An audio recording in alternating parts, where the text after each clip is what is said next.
Howdy, thought evolutionists. My name is Stefan Duvier, and finally, another week has passed, and we are back here at Thought Evolution, the podcast where the thoughts of others meet evolving minds. Now, people have been asking me, what makes a person a thought evolutionist, in my opinion? And I would answer that question like this. A thought evolutionist is somebody who is willing to keep an open mind, to listen to others attentively, and to evolve on topics they have either never thought about before, or topics that they used to have a very strong and perhaps even narrow-minded opinion on. This podcast is all about learning, listening, loving, forgiving, being honest and genuine, and it's about not ever having to justify being human. And that a big part of our very existence is that we all live on a spectrum and not in a box with a particular label on it. When I decided whether I wanted to do a video channel or a podcast, it was clear to me pretty quickly that a podcast would be the better medium for what I was planning to do, because it gives people an opportunity to share their story in a safe, unjudgmental, and open environment. Having said that, we welcome everyone here. The only requirements are for you to keep an open ear and an open mind. Now it's time to introduce my very special guest today for the first ever remote interview, hoping that technology does not fail us. Narriman was born in Cape Town, South Africa during the times of apartheid. She eventually decided that life is an adventure worth pursuing, as she embarked on the journey of a lifetime, first to Singapore and later to Germany, where she now lives in a place very dear to me personally, the beautiful city of Dresden. The name Narriman means vivacious in the Persian language, and boy, that word perfectly captures the personality and life of this firefly of a woman who has always had a hunger for life, no matter how difficult times may have been. Moving across the world, knowing that you carry a hereditary disease in you, going to dialysis to try and survive another day until you finally get that life-saving donor kidney that your body welcomes and embraces as a true second chance.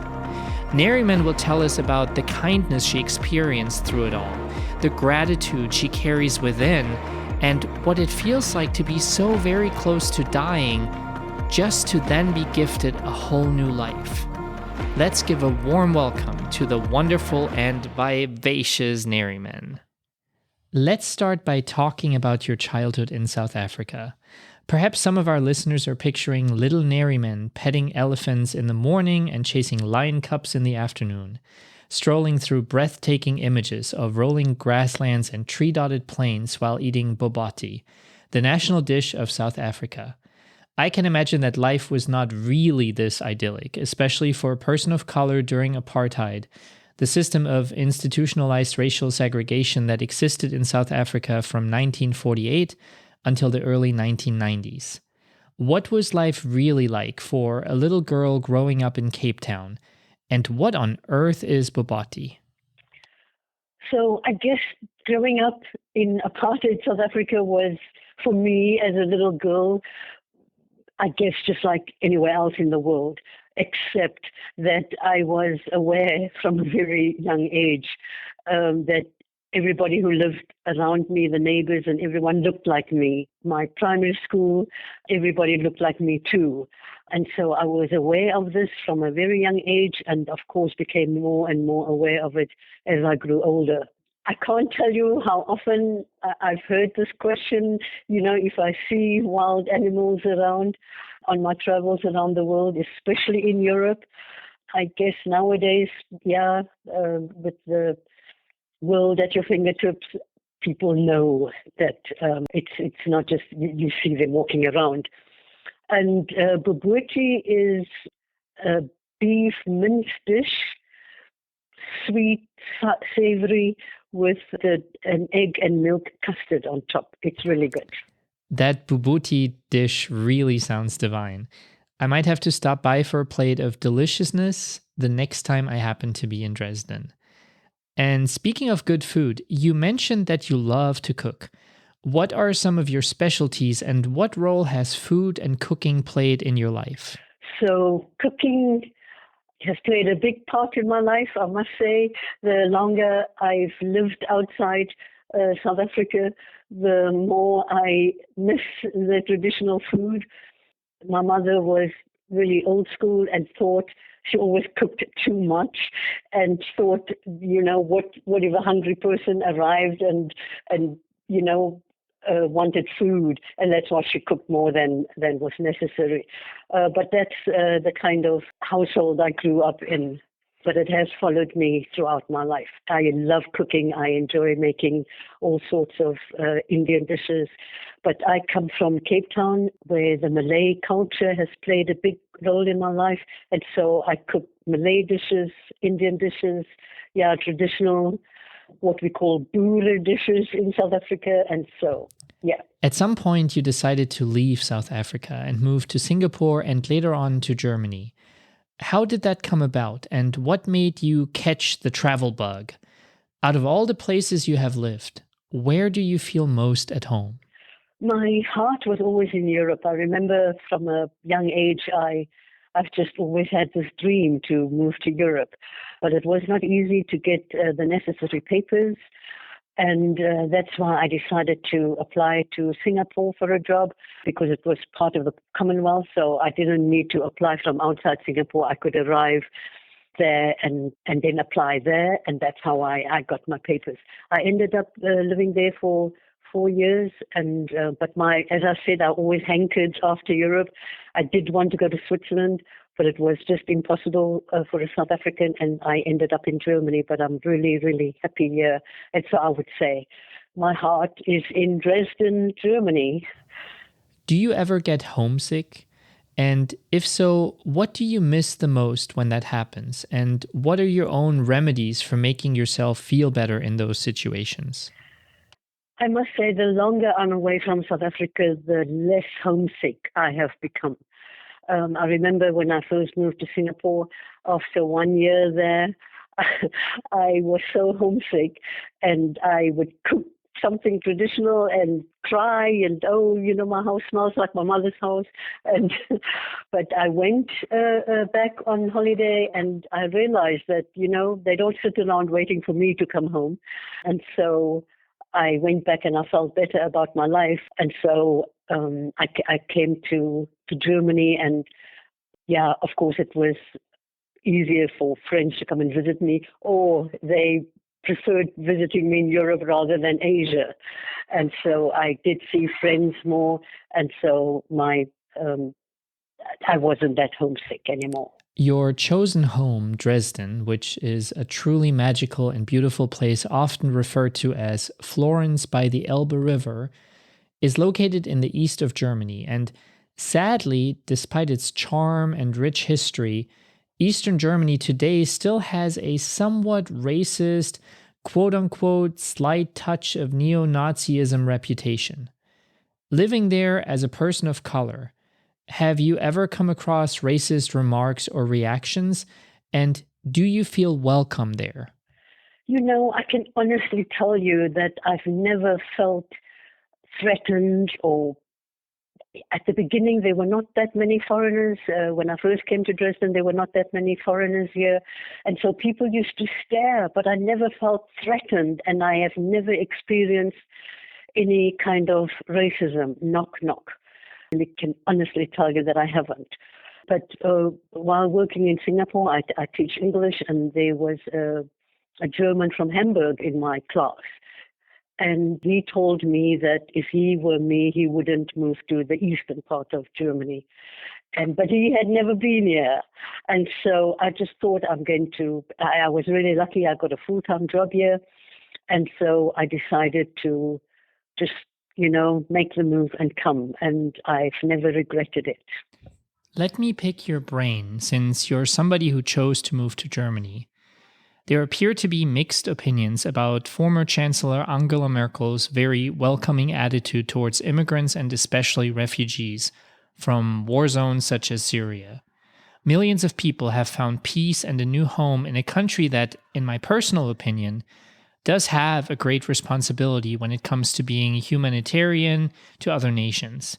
simply because of the grave mistakes made by my own ancestors in the past and the millions of lives destroyed in the process. I am very much pro immigrant and for helping refugees, and I even had the pleasure of teaching German to some Syrian refugees a long time ago. They are amazing individuals and they have actually become good friends of mine. One of them just graduated from medical school, and the other has his own dental office in Eastern Germany. I'm truly proud of them. I also know that every immigrant story is an individual one, and that not every person manages to assimilate. A new culture can be overwhelming, and let's be honest, there are black sheep in every flock. I just feel like immigrants and especially refugees are often made a scapegoat now for everything we think is wrong in a society. And we tend to forget that every person is unique and that, yes, there are good people and bad people. But to me, condemning an entire group of people for an individual's mistake is always wrong. As an insider, so to speak, what do you think about life of immigrants in Germany in the midst of all of these often very hurtful discussions? So let me start by saying that I have never experienced a war situation, so I can't even imagine what it's like for someone to flee their country just to have a better life somewhere else. It must be heart-wrenching. And then on the other hand, there are economic refugees just wanting a better life for themselves. And so everyone should be given that chance. Who are we to judge? What do you like the most about life in Germany in particular? And do you think you will ever decide to move back to South Africa? What I like most about Germany is the openness, but let me clarify that. I lived in Asia, and many people will tell you that people are always smiling, but to me, it didn't appear to come from the heart. But in Germany, you can really see if people like you, but you can also see if they don't like you. And that's what I appreciate the most, because I'm frank with my feelings. I'm really direct. The other thing I like about Germany is the healthcare. I've made so many good friends here. Most of my friends are German, and so I think I've really assimilated, and I don't see myself going back to South Africa. Now, one thing you mentioned, and one thing that Germany is known for, is a robust social welfare system that includes a lot of perks for all residents of the country, including those who are not German nationals. Years of paid parental leave after the birth of a child, insurance prescribed spa treatments that can last 4 to 6 weeks, free education for all, and, most importantly, that incredible universal healthcare system. For many Americans, the mere imagination of that sounds too good to be true. We will talk about your medical issues in just a second, but broadly speaking, what has life been like for you in a country that appears to offer such a solid and reliable system of services, especially in terms of healthcare? Oh my goodness, I can't tell you what a godsend this German health insurance system is. It is unbelievable. I can't praise it enough. It has been my salvation. I don't need to pay anything when I go and get a prescription filled at the pharmacist or staying overnight in hospital. I've had my fair share of hospital stays, so it's just amazing. Now, let's talk about your health. You suffer from polycystic kidney disease, an inherited disorder in which clusters of cysts develop in the kidneys, ultimately leading to kidney failure as it did in your case. You mentioned that you lost 3 brothers to this disease, and I'm very sorry to hear that. When and how did you find out about having this? What were your symptoms, and how did you manage them pre-dialysis? So I first found out my father was really sick while I was growing up, and he suffered from kidney problems, heart problems, and I think the doctors had no idea what was really wrong with him, but he did take a lot of tablets. As I aged, I was really young. when we discovered that I had high blood pressure, and later on, a doctor told me that it's a side effect of this polycystic kidney disease. And and I remember a lady who, at the pharmacy where I used to go in Cape Town, she said she remembered that I was really young and I had to take blood pressure tablets. And so the doctor, my GP didn't tell me what my problem was. I then went to an internist and he sent me for a scan. And when he looked at the scan, he said, that was what he was afraid of, because when he heard my history, he then realized, she could be suffering from polycystic kidneys. My brother was 22 years old, one of my brothers, when he discovered he had high blood pressure. So why nobody discovered that, I have no idea. And so I was the first one that was diagnosed with this. And of course, I told everyone and of my siblings, and then they went to get themselves checked. So I was on, that was the only thing I was on for a long time, just the blood pressure tablets. And then I moved to Singapore and I continued taking blood pressure tablets there. And it wasn't until I came to Germany that for some reason, everything just became so much clearer to me. Doctors were really informative. I went to my gynecologist, and then I asked her if she could find an English-speaking nephrologist for me. Remember, this is, the former East Germany, and the doctors learned Russian at school, so I couldn't find many who could speak English, so my GP didn't give me a referral, but my gynecologist did. And I was really, really happy to have found this doctor, nephrologist. He treated me for a long time. I was also on a trial that, if it had worked, would have cleared up would have shrunk the kidneys, and not the kidneys, the cysts. I'm sorry, and eventually would have just and of course it got rid of a lot of water in the cyst. And but in my case, it didn't work out so well. Before I started dialysis, I then had a fistula created. And a fistula is the link between the dialysis machine and your body for the blood to flow in and out.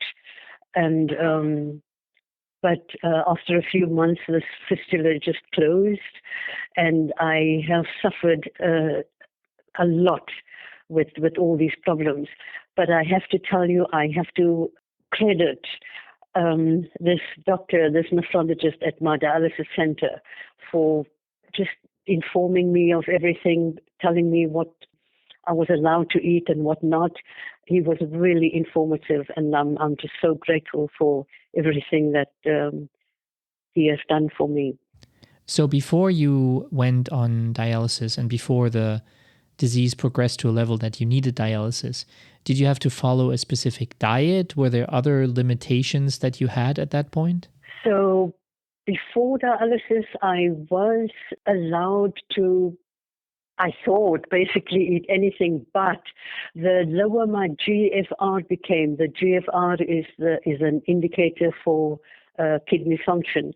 And I think when I first came to Germany, it was not optimal. It was already, I think it was less than 70, if I remember correctly. And the higher it is, the better, so up to 100. The lower the GFR, the worse it is for your kidneys. And so my GFR was not optimal and at an optimal level. And so I had to eat more fruit and vegetables. And the funny thing is, the lower my GFR got, the worse I started feeling. I would get all these, I would just feel strange and really sick. And when I went to the doctor to have it checked out, they realized that it was a cystic infection. And that is the most horrible thing. Anyone will tell you that the cystic infection is just terrible to go through. And I would then be given antibiotics and so on, or be treated in hospital. I remember the worst bout of infection I had spent 5 weeks in hospital. And while I was there, I then had to start dialysis. So that's how you ultimately had to go on dialysis. How did your body tolerate the frequent treatments? Were there any complications? I mean, you mentioned the fistula. What did you do to pass the time? So, how did dialysis affect me? I can honestly tell you I was probably one of the more positive people there. Some people would come in every time when they had a session. So I had my regular mates for every session. And my neighbor was a man, an older man, and he would come in every single time and complain. Oh my God, dialysis again. And I can honestly tell you, I never said that to myself. What I did say to myself was, you have to do this. I want to live, and I'm going to just do it. It wasn't always easy. I suffered, I don't know. You've got to, the dialysis nurses have to withdraw water from your body with the toxins, and sometimes maybe they withdraw too much, and then you feel faint. I would vomit sometimes and feel really, really tired and faint. And then I would, after the session was over, I would have to just stay behind. When they removed the needle from my fistula at the end of the session, you would have to then press really hard for maybe 5-10 minutes to stop the blood, and then they would put a plaster on. And sometimes, it would just bleed and not stop. And so this was a big problem, but it did happen occasionally. I can tell you in the 5 years and 9 months I was on dialysis, it happened more often than I would have liked. But the last year, everything went really, really well. The other thing I would like to mention, again, the German healthcare system, my goodness, I got taken to dialysis by taxi. They didn't want you to drive. And in my case, my goodness, I don't think I would have, because, I didn't always know how I would feel after the session. And so the health insurance company paid for my trip to dialysis and then again back home. And I didn't have to pay a single cent. So in my case, I went 3 times a week for 4 hours at a time. I did have the weekend free, and how I passed my time was that I would read. I'm an avid reader. I would finish a book in 2 or 3 days because I had so much time there. I didn't really talk much to the other people there because they most of them were not so positive. Some of them handled it really well, I must say, and they used to have their chats. But I preferred reading my book. In the beginning, I took physical books with me, and I have quite the collection of bookmarks. And after that, I then downloaded books from onto my phone. So it was easier to handle because, how do you read a book with just one available arm? Now, you mentioned earlier that there was a slight complication, something that had to do with that fistula. Can you elaborate on that?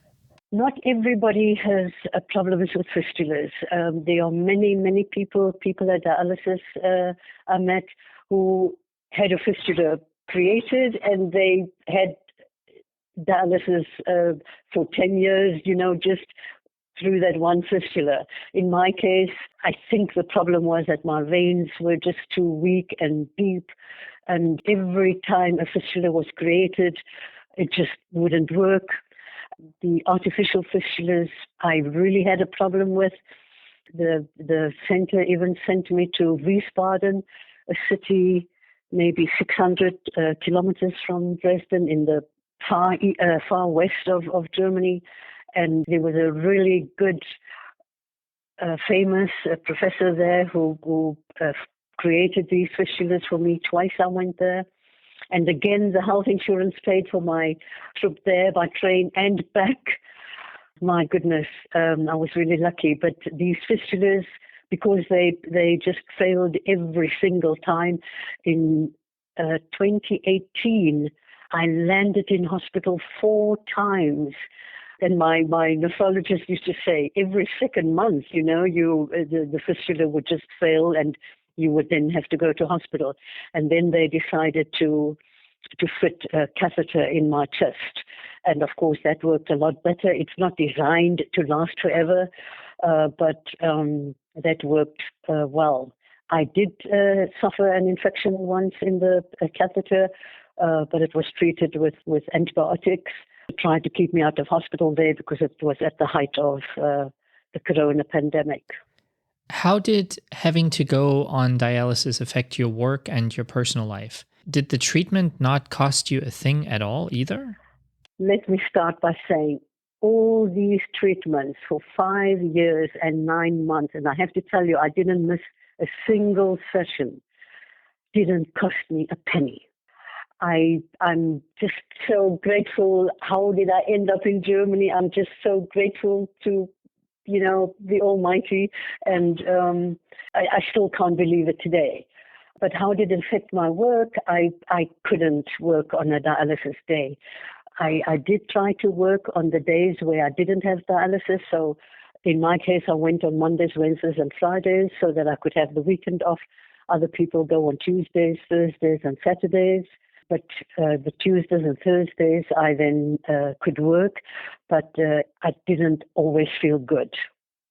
Yeah. And what about your personal life? On the days where I did have dialysis and arrived home, I didn't want to see anybody. I was quite happy to just relax, watch TV, go to bed, and then the next day would be an off day, and then I felt a little bit better. I used to go to work, and then if a friend had a dinner or something and invited me, I would then gladly go. But that's why I enjoyed the weekend so much, because it was 2 days without dialysis, and then I had more time to cook, which I enjoy very much. And then I would invite friends over, and I really appreciate my friends always checking up on me and, just being there to listen to me. And I have made many, many good friends here. According to data from the NIH, as of August 2021, 90,201 people were on the waiting list for a kidney in the United States. And the median waiting time for an adult to receive a new kidney is 46 to 59.1 months, so between 4 and 5 years. How long did you have to wait? And do you remember what it was like when you found out that a suitable match had been found and that you would receive a new kidney?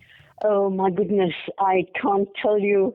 Waiting for a kidney, it's just, we were told, I attended this, all dialysis patients were invited to a seminar at the University Hospital here in Dresden, and we were told that the waiting period was between 6 and 8 years. And Germans are not very eager to donate their organs, and so I thought, me little old South African lady, why would I get a kidney from anybody in Germany? And so I didn't hold out much hope. I wasn't looking forward to being on dialysis forever and a day, but I really didn't dream that I would one day get a kidney. I can tell you the day I received the news, we were told at the seminar that usually the phone call comes in the middle of the night. And in my case, it came at 11:30 in the morning. And for some reason, the center at the University Hospital, they do all the kidney transplants there. He phoned my cell phone first, and I guess he couldn't wait, and I answered too late, and then he phoned my landline, and he then started by saying, "Oh, we have a kidney for you," and I really had to think about this first. Oh my God, you have a kidney for me. But then I almost cried because I didn't think this phone call would ever come. And so he told me that, please, I should pack my little suitcase and come straight away. From the time I received the call to the time I arrived there was just over an hour. And so that's how it happened.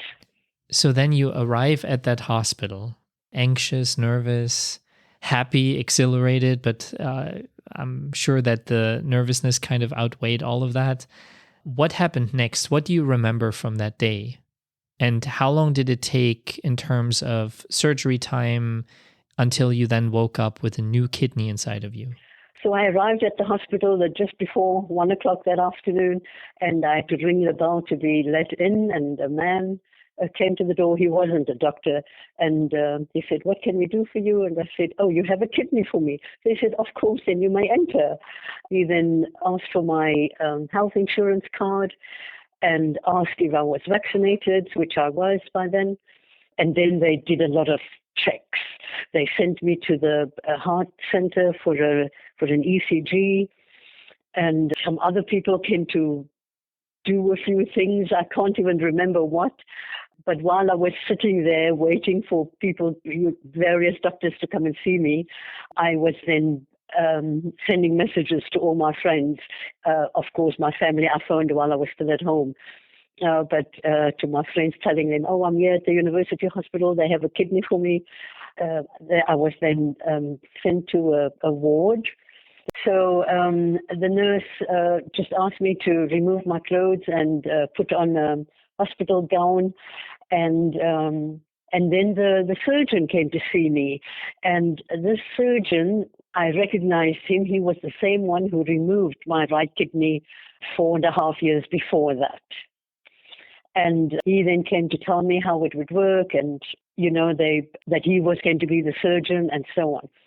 And I got wheeled to the operating theater, and my surgery was from 6 p.m.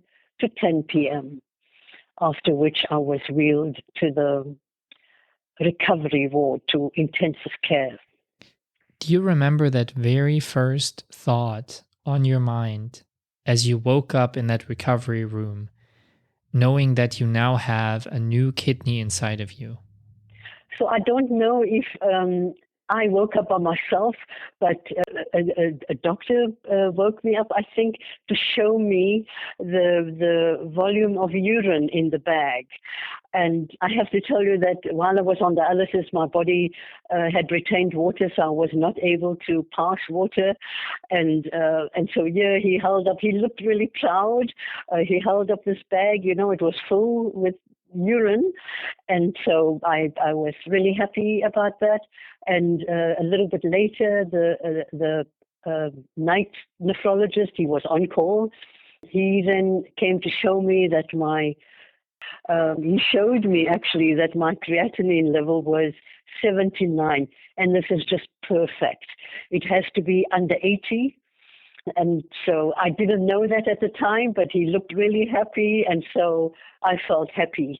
And then the next morning, I could sleep again then after that. Nobody disturbed me again, and then I fell asleep, and the next morning everybody came to say that, they had phoned my dialysis center because I didn't have to go to dialysis anymore then. They just came to see how I was. The surgeon also came to pay me a visit. Okay. I was a little shocked to learn that more than 8,500 people are currently waiting for a donor kidney in Germany, while in 2021 there were only 933 organ donations in a country of over 80 million people. A big problem is that Germany has a so-called opt-in program, where people have to undergo a somewhat cumbersome process in order to become organ donors in case of their passing. Here in South Carolina, it is also an opt-in process, but a pretty simple one.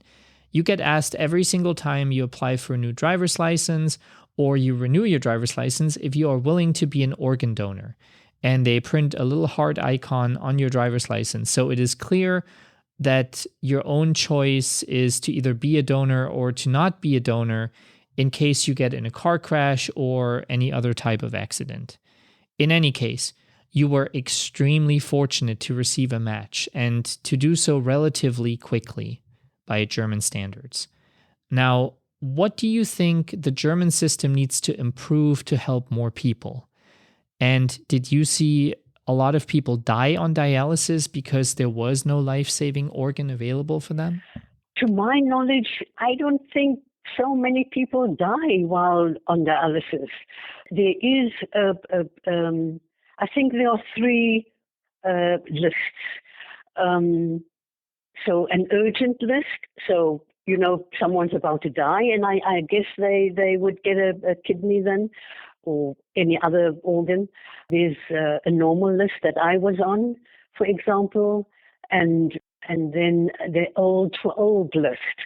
So I think the age is the old when you are old for dialysis or for a kidney transplant when you are 65. So between 65 and 75, that's a cutoff date age. I'm sorry. So Germans, they are not. Germans don't have many children, so the population is growing older, and that's why they have this old for old list. But in my case, I was on the normal list. And what Germany can do to improve this organ donation, in Belgium, for example, you are automatically a donor unless you opt out. And so I think maybe Germany could consider that option. So, what are the requirements that a person has to meet in order to be considered for a donor organ? So there is a list, an organ donor list or recipient list. And it's when you get a kidney, so in my case, it's not that I just moved up the list. A kidney becomes available, and there's a center in Leiden, in the Netherlands, that handles all these kidneys becoming available. And then they offer it to the hospitals, and you can refuse. The hospital can refuse if they want. But I think the University Hospital in Dresden was the third call that the Leiden Center made, and they decided to accept the kidney. But just to talk a little bit about this list, I went on the list 4 years before I obtained the transplant. Although they put you on the list from the first day of dialysis, so that would have been almost 2 years before that. So you could say I waited 4 years, even though I had already been on dialysis for almost 6 years. But the week of tests they did, they check your heart and your lungs and everything possible. And because you're unlikely to get a kidney or undergo a kidney transplant if you don't have a well functioning heart. If we have somebody listening who is just starting dialysis, scared, uncertain of whether they will receive a donor kidney on time, what would be your message to them? I would say just trust your healthcare system to do the right thing. Live one day at a time. You will drive yourself crazy if you are always thinking about it. Be positive. And all I can do is just wish you good luck. Did you ever find out who was your kidney donor? Anything about the circumstances? And if you were able right now to send a message to that person, what would it be? I'm not sure about this, but I think there's a law in Germany where you're not allowed to know the details of who donated a kidney to you or an organ. But the surgeon did tell me that the kidney was from a woman from Dresden and who was younger than me. And so I was really happy to hear that, yeah, she was younger than me. So my kidney is, I guess, because it's younger than me, it gave me a new lease on life. But in many other countries, I think in South Africa, you're not allowed to know either, but if you really wanted to thank the person, they would consider giving you the contact details. What would I say to my donor? Oh my gosh, I would just say that I'm just so grateful that for her generosity. What a gift, my goodness. Not everybody survives getting a new kidney. There are many, many people. One of my brothers did get a kidney in Cape Town, and he unfortunately did not survive. He developed a blood clot. But my goodness, it's been a year and a half in my case since I got the kidney, and I'm here to tell the story. I would really express my gratitude to my donor. You already touched on your body having tolerated the transplant pretty well so far. Have there been any complications, any medications you still have to take? Anything that has impacted your life from a medical side since receiving that transplant? So, my goodness, everything has worked out so well. Oh my God, everything, all my figures have just been perfect with my values. The first time I heard it, 3 months after my transplant, I went for a checkup. I had to go every month. Now I just go every 2 months. But I heard that my values were just perfect, textbook readings. And of course, I was happy when I heard it at the hospital. And I came home and I just burst into tears of joy. But so I can't say I've had any complications so far. Please pray for me and that it continues.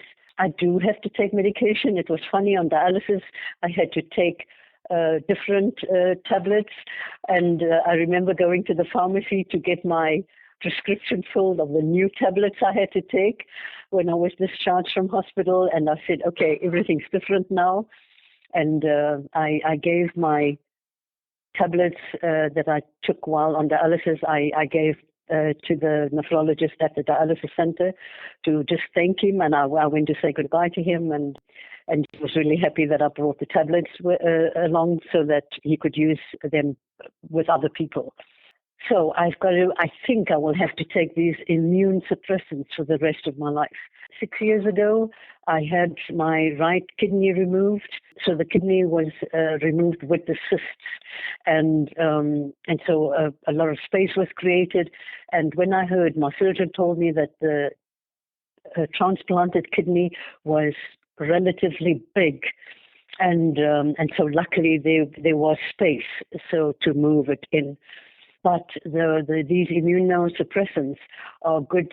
They prevent your body from rejecting the new organ. And so they are good for my new organ, but the immunosuppressants are not good for my one remaining kidney because it's the cystic kidney.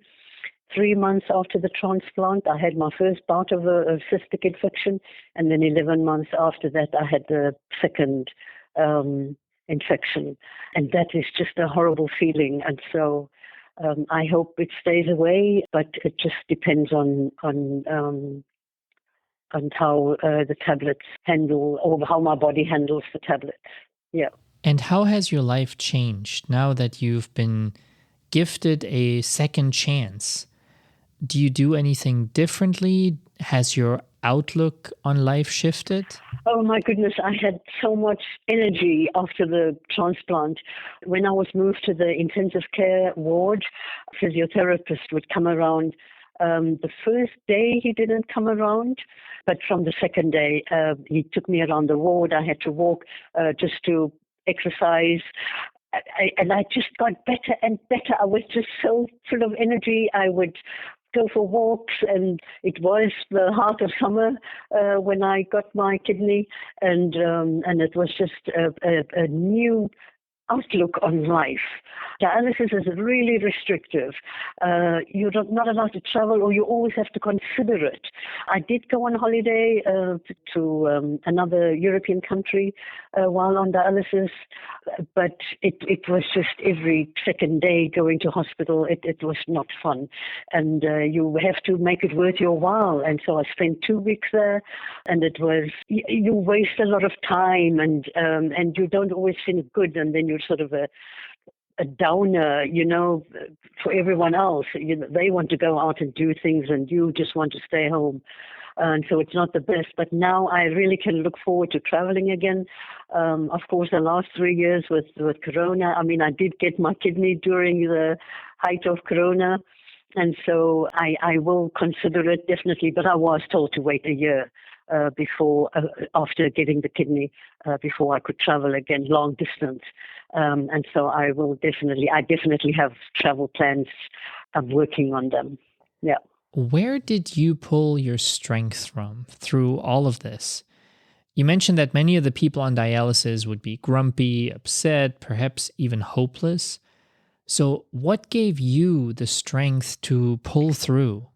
Oh my gosh, I grew up in a home. I inherited this disease from my father. This has a 50-50 chance, but in our case, all of us, all my siblings inherited this.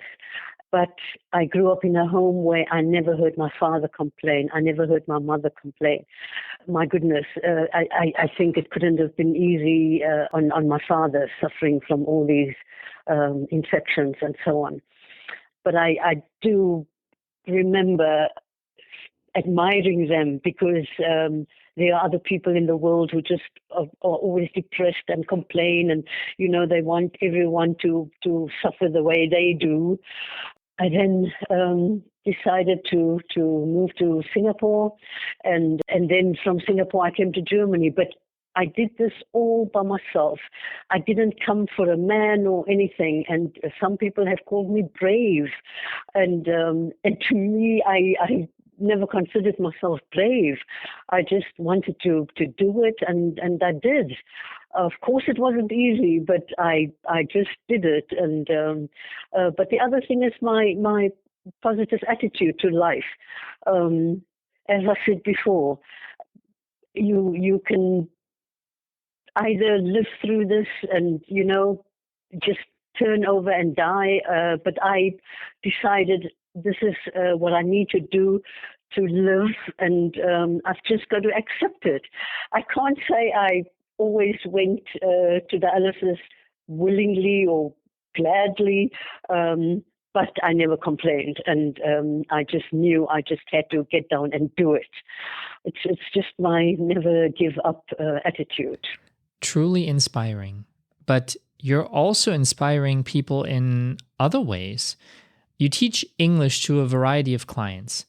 What got you interested in doing that? I've just always been passionate about grammar, or maybe not grammar, but the English language. I remember I was 12 years old and I knew I wanted to be an English teacher. I ended up doing something else, but when I decided that I wanted to leave South Africa, I first did this course to teach English as a foreign language, and that I then went to Singapore first and then came to Germany. Do you have one story of a student or a teaching experience that deeply impacted you? I can't remember or think of one particular student or one instance, that particularly impacted me. It's just, the best feeling is when they say something and they correct themselves, and then they say that, oh, I learned this grammar from you. This happened so often, and it just warms my heart. This is the kind of thing that just inspires me to continue and just never give up. It's just a wonderful, wonderful feeling. With all your travels, your international moves, your medical struggles, and all of it, Would you say that you were just really, really lucky? So luck and timing have played a big role in my life, but I also have to say that I have put in a lot of hard work. It's not easy moving countries. My goodness, from South Africa to Singapore, and then I came directly from Singapore to Germany, and so you have to listen to your. I had to listen to my doctors, what to eat, what not to eat, but yeah, before leaving any country, I think you really have to do your research. You can't just arrive and expect things to work from day one. I had to apply for my permit, residence permit, and work permit from outside the EU, and so I think it was easier in Singapore. But my point is that you've really got to do your research, and of course, we all need luck in life. But I know I did put in a lot of hard work. I love what I do, and I would say be passionate about what you do, and everything else will just fall into place. Thank you so much, Narriman, for being here today on the phone. First remote interview ever, gone well. For talking to us and sharing your story. Now, if our listeners have some questions that they would like to have you address in the future, would you be willing to talk to me again for a follow-up interview? If I've touched one person out there, of course, I'm happy to do a follow-up and answer and try to answer your questions. And that was episode 4, one about second chances.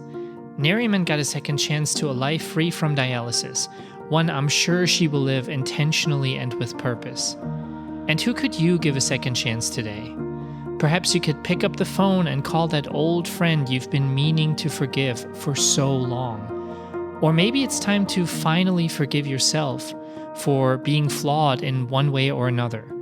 Newsflash, we are all flawed. Some are just better at pretending than others. So don't hold off. You don't want it to be too late for that second chance. I hope you also had goosebumps while listening to Narriman talk about her journey and about the gratitude she has for that woman who chose to be an organ donor. I'm an organ donor myself, and if you have not thought about it yet, perhaps today is the day. No matter what the process in your country or state or municipality is, find out what you can do and then make a decision. I would be glad if my kidney could give another Narriman out there a chance to a normal life one day after I pass away. Organ donation really does save lives. So just think about it, just for a moment, not too long, then act. Become an organ donor. It can make a huge difference in somebody's life. If you enjoyed this episode, please rate, review, and share it with somebody else out there. Check out www.thoughtvolutionpodcast.com. That's our website, www.thoughtvolutionpodcast.com. We have an intake form that you can fill out if you want to share your very own story with us. There's also a merch store with some of the coolest t-shirts, hats, and hoodies out there. I'm wearing the Make Kindness Your Default hoodie right now, and what could be more fitting for this episode, really? Now, if you have a question for Narriman, call us at 864-501-5033. That's 864-501-5033. Follow us on Facebook or Instagram. You can find us there as Thoughtvolution. Last but not least, thank you for keeping an open mind and for being willing to evolve on topics such as this very important topic of organ donation. I love you all, and I'm so glad you're here. Check back next week for another captivating story right here with me. See you then.